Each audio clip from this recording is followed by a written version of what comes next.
Vida em França. Tempo agora para o nosso magazine Vida em França, da autoria de Catarina Falcão.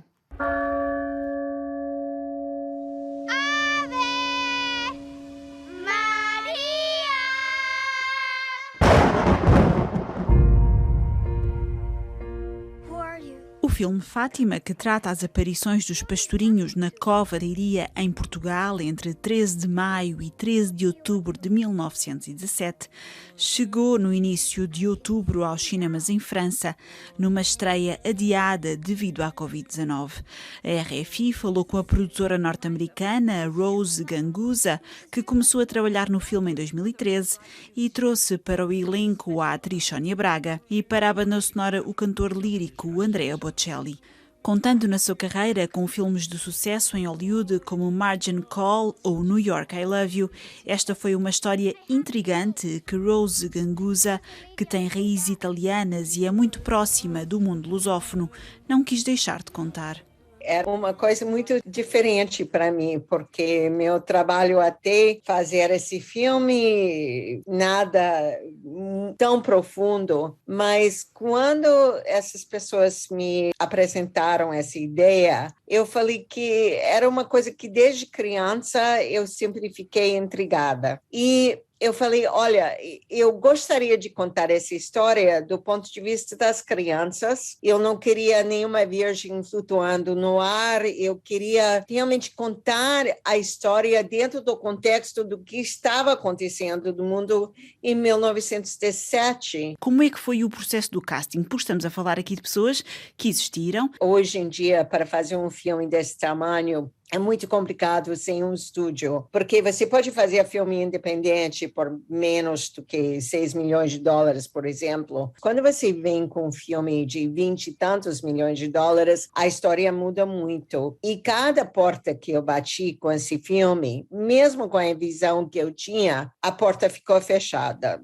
que é uma coisa que eu não estou acostumada, porque meus filmes sempre tiveram uma boa resposta imediatamente. E então eu fiquei pensando como eu vou pegar esse dinheiro. Então, tinha um senhor no Brasil, muito querido, que me deu o primeiro $1 milhão.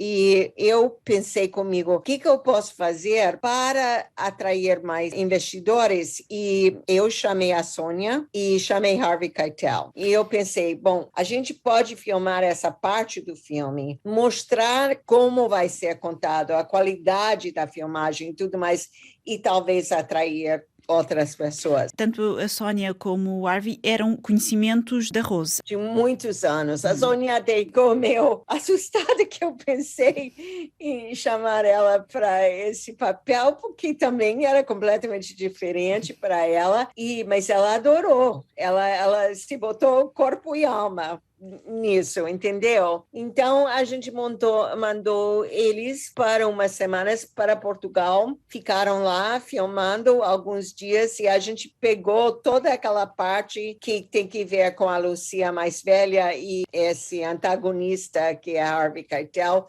que era uma figura que eu inventei na minha cabeça porque eu queria criar uma personagem que podia questionar tudo, porque a audiência vai questionar. Depois de terminar isso, a gente editou e mostrei para várias pessoas e dentro desse segunda etapa eu liguei para Andrea Bocelli, que eu também tinha conhecido, e eu falei, olha, eu tenho esse filme Fátima, eu sei que você nunca fez música para um filme antes, mas eu gostaria que você fizesse a música nisso.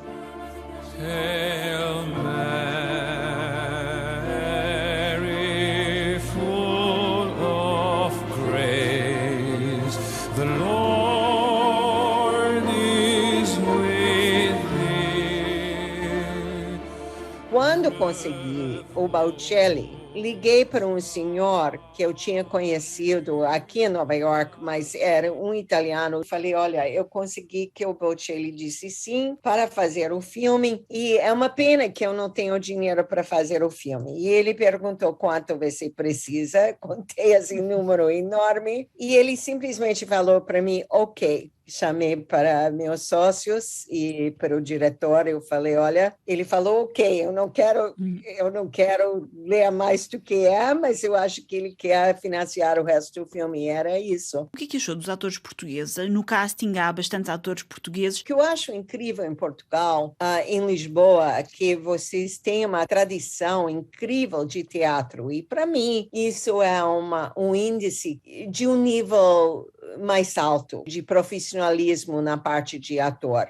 Porque se tem uma cultura teatral, isso quer dizer que você tem um nível de atores muito altos. Eu acho o nosso casting em Portugal foi brilhante. A Lúcia Muniz nem se fala. Como é que foi reconstituir Portugal do início do século XX? O mundo estava no meio de uma guerra mundial. A maioria das pessoas em Portugal, as famílias tinham mandado filhos, sobrinhos, irmãos, maridos para a guerra e muitos deles não voltaram.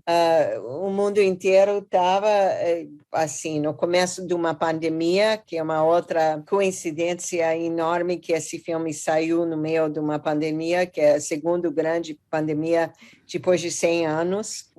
Na parte de pessoas que moraram no campo, como esses personagens moraram, a vida era muito simples, não tinha nenhum luxo para ninguém. Eles viveram do que eles tinham na terra, além do fato que Portugal era considerado um país católico. Nessa época, especificamente, a política tomava conta. Tinha muito movimento que era anticlérico. Como é que foi lançar este filme exatamente nesse cenário que acabou de mencionar, ou seja, uma grande pandemia?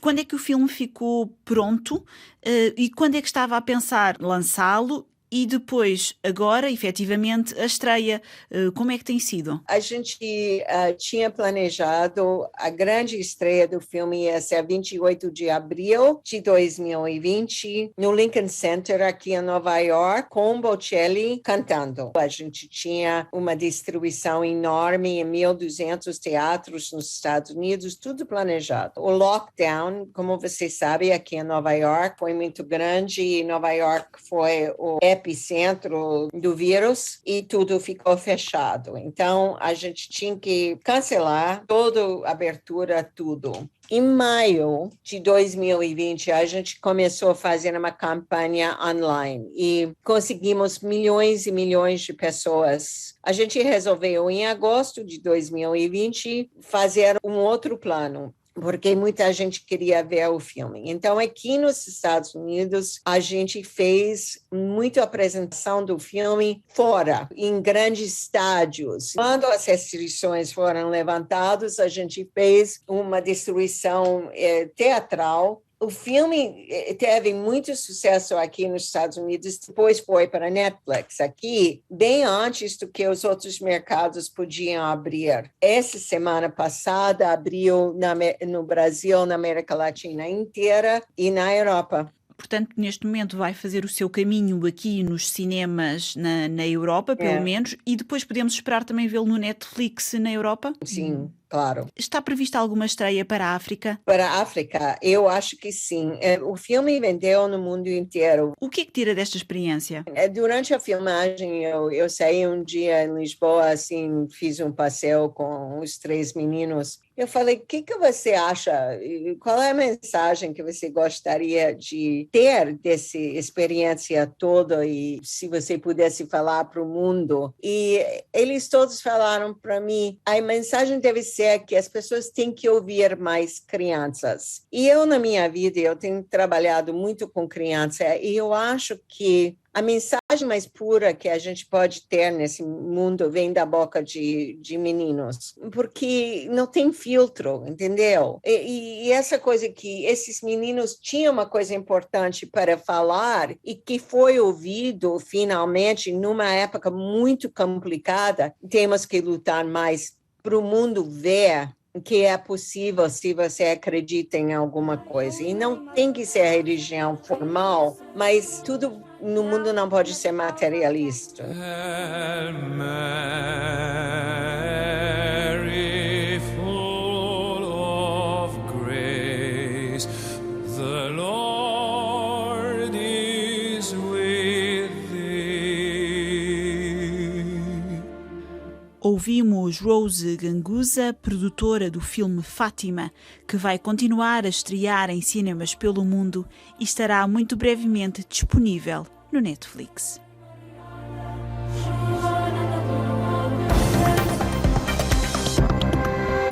Stephanie Palmer. Tempo agora para voltar à atualidade internacional. Em Beirute, capital do Líbano, 4 pessoas morreram e 20 ficaram feridas hoje na sequência de um tiroteio durante uma manifestação organizada pelos movimentos xiitas Hezbollah e Amal, que exigiam a demissão do juiz encarregado de investigar a explosão no porto de Beirute.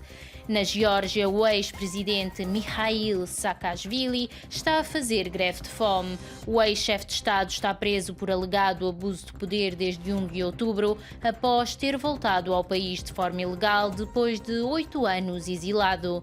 Nas ruas, multiplicam-se as manifestações que pedem a sua libertação. Em Taiwan, um incêndio no sul do país, numa área residencial, provocou pelo menos 46 mortos e dezenas de feridos na noite passada. Segundo as autoridades, o incêndio foi extremamente violento e destruiu vários andares de um prédio de 13 andares. É o fim desta segunda e última antena do dia da RFI em português. Continua a acompanhar-nos na internet em rfi.fr/pt e nas redes sociais Facebook e Twitter em RFI Português. Obrigado por ter estado connosco. Votos de uma excelente tarde.